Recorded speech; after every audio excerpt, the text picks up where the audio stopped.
আসসালামু আলাইকুম, সম্মানিত দর্শকবৃন্দ। আমি doctor Mohammad Ghulam Nabi, associate professor physical medicine and rehabilitation. দর্শক মণ্ডলী, আজকে আমরা খুব গুরুত্বপূর্ণ একটা বিষয় নিয়ে আলাপ করব, সেটা হচ্ছে বাতরোগ। আমাদের অনেক রোগী, বিশেষত আমার দীর্ঘ প্রায় 25 বছরের প্র্যাকটিস জীবনে আমি অনেক বাতের রোগী দেখেছি। তাদের দু তিনটে প্রশ্ন যেগুলোর উত্তর তাদের কাছে এখনও অস্পষ্ট, যার জন্য তারা বাতের চিকিৎসার ক্ষেত্রে দ্বিধাদ্বন্দ্বে ভোগে। প্রথম কথা হচ্ছে বাত কী জিনিস, বাত আদৌ ভালো হবে কিনা, এবং বাত রোগের চিকিৎসা করতে হলে কোন ধরনের চিকিৎসকের শরণাপন্ন হতে হবে। প্রথমে আমরা বাত নিয়ে আলোচনা করি। বাত হচ্ছে এক ধরনের প্রদাহ, যেটা সাধারণত অস্থি সন্ধি অথবা জয়েন্টে থাকে। বাত দু ধরনের।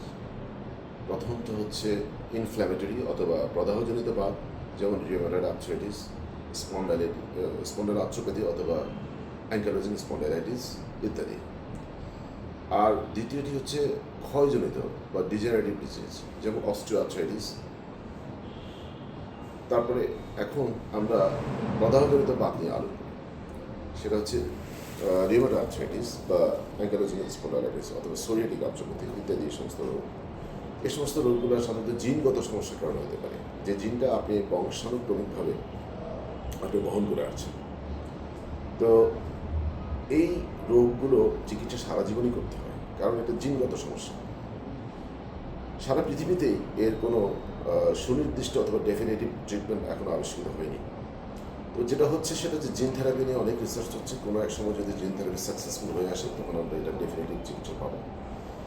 তো এটার জন্য ইনফ্ল্যামেটরি বা প্রদাহজনিত আর্থ্রাইটিসের জন্য আমাদেরকে অলমোস্ট সারা জীবন কিছু ওষুধ খেয়ে যেতে হবে, এবং কিছু নিয়মকানুন, বিশেষ করে ব্যায়াম করে যেতে হবে, এবং চিকিৎসকের পরামর্শ অনুযায়ী ওষুধগুলো কন্টিনিউ করতে হবে। আদারওয়াইজ এটা চিকিৎসা হবে না, অথবা পেশেন্ট সমস্যায় পড়ে যেতে পারে। আর দ্বিতীয় হচ্ছে ক্ষয়জনিত রোগ, যেটা অস্টিওআর্থ্রাইটিসের কথা বললাম, যেটা এই যে হাঁটুর বলি, যে হাঁটুর দুটো হাড় রয়েছে উপরে এবং নিচে, এটাকে আমরা ফিমার, এটাকে টিবিয়া বলি। এর মাঝখানে এই যে একটা কার্টিলেজ, বা যাকে বাংলায় তরুণস্থি বলা হয়, এই কার্টিলেজটা উপরে দুটো বোনস মুভ করছে, যাতে এই বোনের সাথে এই বোনের কন্ট্যাক্ট হচ্ছে না। কন্ট্যাক্ট বনে বনে বা হাড়ে হাড়ে কন্ট্যাক্টের ব্যথা পাবে।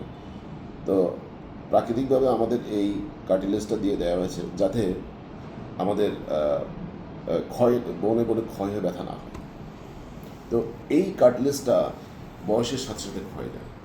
ধরুন আপনার পুরাতন কাপড়, যেটা আস্তে আস্তে ছিঁড়ে যেতে থাকে, ঠিক সেভাবে এটা হয়ে যায়। যখন হয়ে যায় পুরোপুরি, তখন অনেক ব্যথা হয়। আপনি হাঁটতে পারবেন না, বসতে পারবেন না, কোথাও যেতে পারবেন না, নামাজ পড়তে কষ্ট হবে, কাজ করতে কষ্ট হবে ইত্যাদি।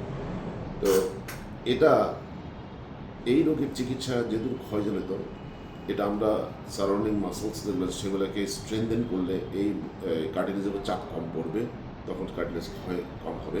এবং কিছু ওষুধও পাওয়া যায়, যেটা কার্টিলেজকে কিছুটা হলে নিউট্রিশন বা প্রদান করে, পুষ্টি প্রদান করে, যেটাতে কার্টিলেজটা ক্ষয়টা প্রিভেন্টেড না হলেও ধীরে ধীরে হয়, যাতে আপনি অনেক দিন এই কার্টিলেজটা নিয়ে বাঁচতে পারেন বা চলতে পারেন।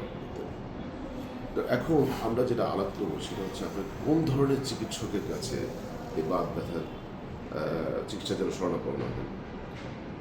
অবশ্যই একজন ফিজিক্যাল মেডিসিন অ্যান্ড রিহ্যাবিলিটেশন বিশেষজ্ঞের কাছে যেতে হবে, কারণ ওনার কাছে হোল প্যাকেজ অফ ট্রিটমেন্ট আছে।